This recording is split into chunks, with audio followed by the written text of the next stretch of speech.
কারো কাছে, পৃথিবীর কোন সৃষ্টির কাছে যাররা পরিমাণ কিচ্ছু পাওয়ার আশা করবেন না। একটু আশা করবেন আপনি কষ্ট পাবেন। কারো কাছে কোনো আশা করতে যাবেন না, শুধু আল্লাহর কাছে আশা করেন। সমস্ত কাজের প্রতিদান আল্লাহর কাছে চান, পরকালে আপনি সুখে থাকবেন ইনশাআল্লাহ। শেষ হাসি আপনি হাসবেন ইনশাআল্লাহ। এছাড়া আমি কোনো সলিউশন দেখি না ভাই। আমি কলিজা থেকে কথাগুলো বললাম আপনাকে, আর যে কথা কলিজা থেকে বের হয় সেই কথা আপনার কলিজার মধ্যে আঘাত করবে ইনশাআল্লাহ। সব কাজ শুধু আল্লাহর জন্য করেন, কেউ আপনার আপন না। আল্লাহ ছাড়া কেউ আপনার আপন নয়। আপনি ভুল করবেন যদি আপনি অন্য কাউকে আপন মনে করেন। আপনার পলিটিক্যাল লিডার, আপনার প্রশাসনের স্যার, আপনার পরিবারের স্ত্রী, আপনার সন্তান, হাবি হাবি যা যা আছে, যদি মনে করেন আমার আপনজন, আপনি ভুল করবেন। সবাই সবার স্বার্থ চেনে, সবাই সবার স্বার্থ চেনে।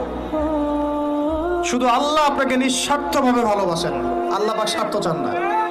সারাটা জীবন পাপ করে থাকলেও একটা বার দাঁড়িয়ে খালি বলেন আল্লাহ আস্তাগফিরুল্লাহ ওয়া আতুবু ইলাইহি।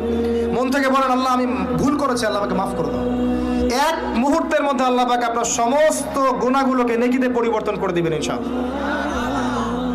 আল্লাহ ছাড়া কেউ নাই আপন।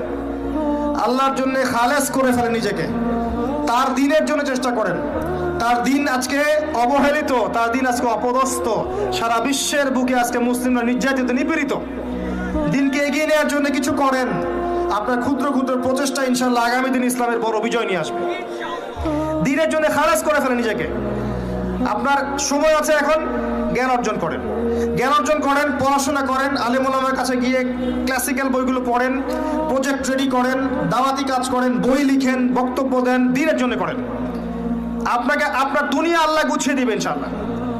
দুনিয়া আল্লাহ গুছিয়ে দিবেন ইনশাআল্লাহ। আপনি দিনের জন্য খালাস করে ফেলেন নিজেকে, আল্লাহর দিনের হয়ে যান এবং দুনিয়া